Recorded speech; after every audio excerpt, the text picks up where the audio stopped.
The Last 24 Hours of Bruce Lee.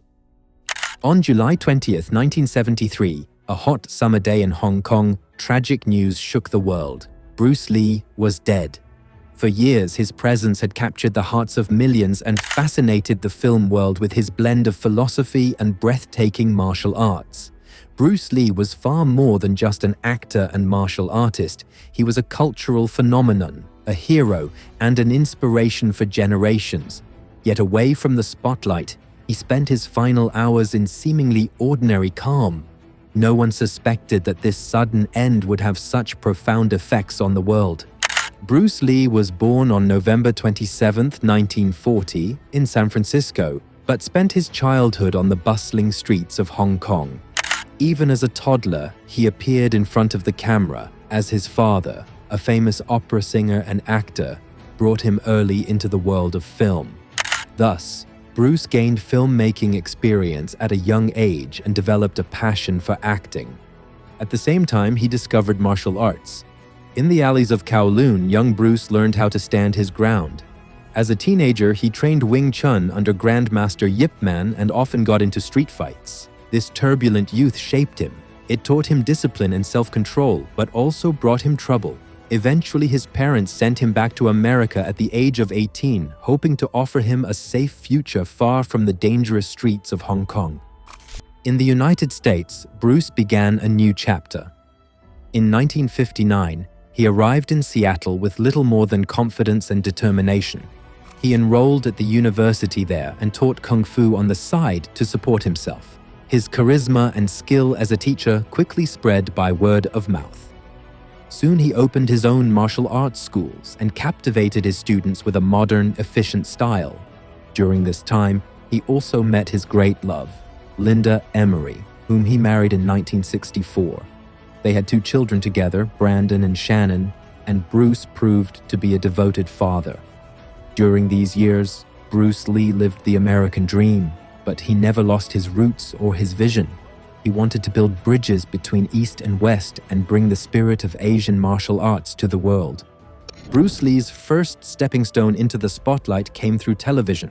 In 1966, he landed the role of the martial arts skilled chauffeur Kato in the US series The Green Hornet. At last, he could showcase his skills to a wide audience. Although the series was cancelled after only 1 season, it became a hit in Hong Kong, renamed The Kato Show. Suddenly, Bruce Lee was a star in his homeland without even being there. However, Hollywood hesitated to build up an Asian leading man.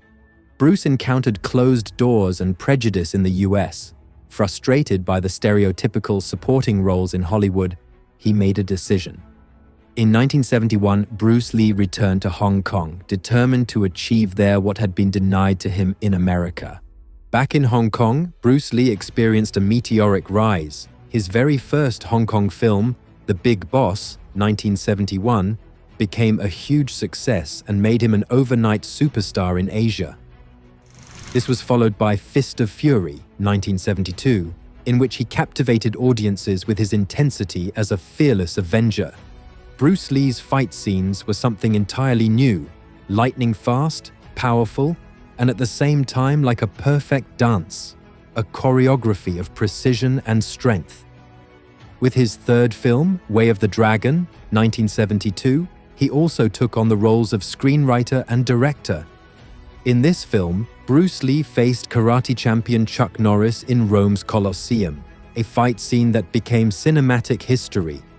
Bruce proved that an Asian action hero could captivate audiences worldwide. Western producers now began to take notice. The international breakthrough followed immediately. Hollywood finally recognized the potential of the charismatic Chinese star. In 1973, Bruce Lee shot his first major Hollywood kung fu film, Enter the Dragon. Both in front of and behind the camera, he was the heart and soul of the project. This film would have made him an international megastar and established the martial arts genre in Hollywood. Bruce was at the peak of his creative powers. He combined acting, martial arts, and philosophy into a work the world had never seen before. On set, he impressed everyone with his iron discipline, perfectionism, and a charisma that was felt in every one of his movements. Enter the Dragon promised to become a worldwide success, but Bruce Lee would not live to see this triumph. Beyond acting, Bruce Lee also revolutionized the philosophy of martial arts. He developed his own style, which he called Jeet Kune Do, the way of the intercepting fist.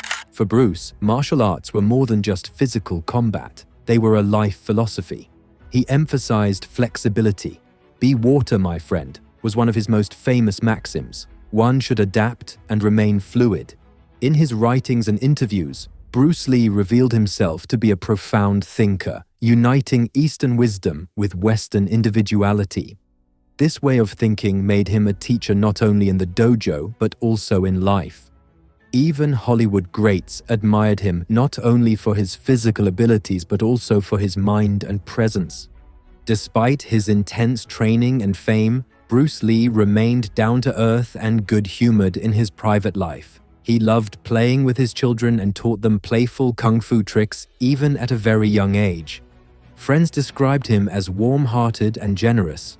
One anecdote says that Bruce would always flash a broad smile before giving a spectacular demonstration, as if to say that joy and fighting spirit belonged together for him.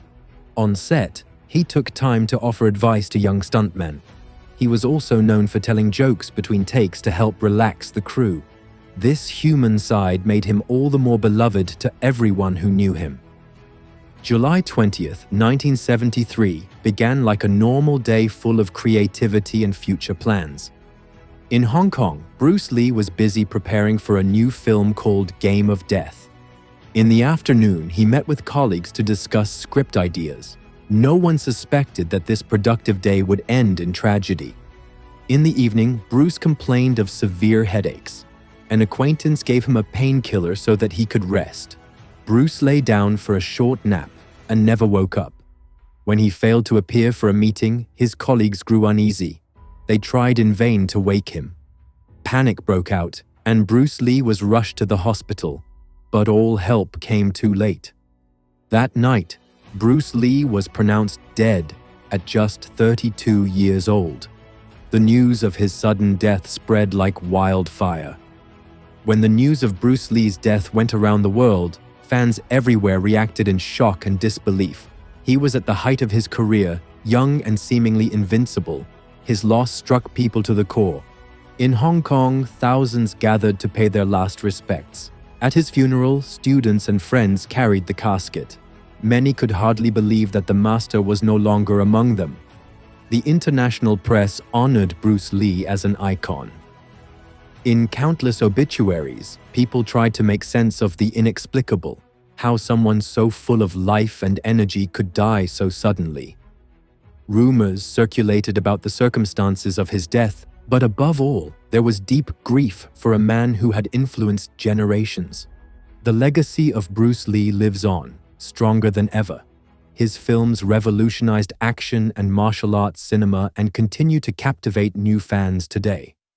His philosophy and training methods still influence martial artists around the world.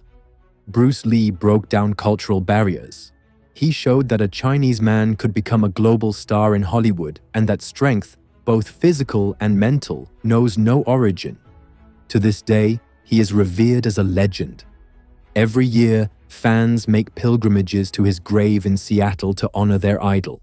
Quotes like, "Be water, my friend," have entered everyday language and symbolize adaptability and the courage to embrace change. Though Bruce Lee's star faded far too early, its light continues to shine in people's hearts.